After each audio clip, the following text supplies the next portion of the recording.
श्री हरिवंश महाराज जी रामचरितमानस जी में रामचंद्र जी के रंग का वर्णन नील सरोरहूं श्याम तरुण अरुण बारिज नयन करहूं सो मम उर धाम सदा क्षीर सागर शयन। महाराज जी और कई जगह पर घन श्याम तथा नील वर्ण आया। इस तरह कृष्ण ठाकुर जी का रंग का वर्णन देखो ठाकुर जी के जो श्रीअंग का श्याम घन है वो प्रकृति में है ही नहीं, केवल उदाहरण मात्र दिया गया है। प्रभु अनुपम है, अनुपम माने उपमा रहे।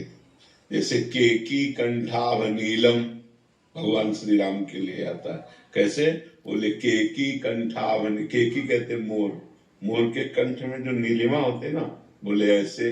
बोले कैसे, बोले घनश्याम घन मेघ जैसे, नौ नीरद घनश्याम, नौ नीरद नवीन मेघ एकदम प्रकट हुआ बरसने को जैसे वो श्याम रंग।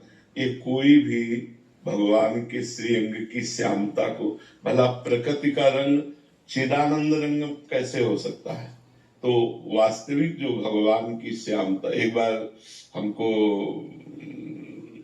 तंद्रा में एक प्राकृतिक मोरपंख दिखाया गया और एक प्रभु के मस्तक पर जो लगा है वो मोरपंख, बड़ा अंतर है।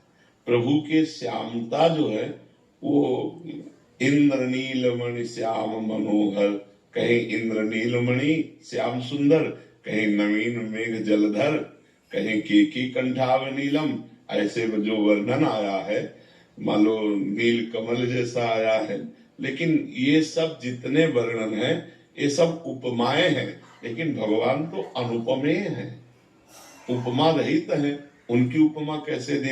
हमने क्या मोर के कंठ को देख लिया तो भगवान की श्यामता को देख लिया क्या, नवीन मेघ को देख लिया तब भगवान की श्यामता, भगवान के श्रीअंग का एक भी कुछ भी वो सदा सदा के लिए अंतर्मुख कर देगा, बहिर्मुखता का नाश हो जाएगा, प्रेम में विकल हो जाएगा। तो ये सब जितने उदाहरण दिए गए हैं ये सब ऐसे दिए गए हैं जैसे चंद्रमा वृक्ष की डाल के ऊपर एक हाथ देखो, डाल से एक हाथ देखो दिखाई दे रहा है, तो क्या डाल के एक हाथ ऊपर चंद्रमा है? लाखों करोड़ों हाथ ऊपर है, लेकिन हमें दिखाई दे देता है कि नहीं दिखाई देता? हाँ दिखाई दिया। बोले देखो इस अमुक के ऊपर चंद्रमा दिखाई दे, हाँ दिखाई दिया। तो इसे कहते चंद्र शाखा न्याय।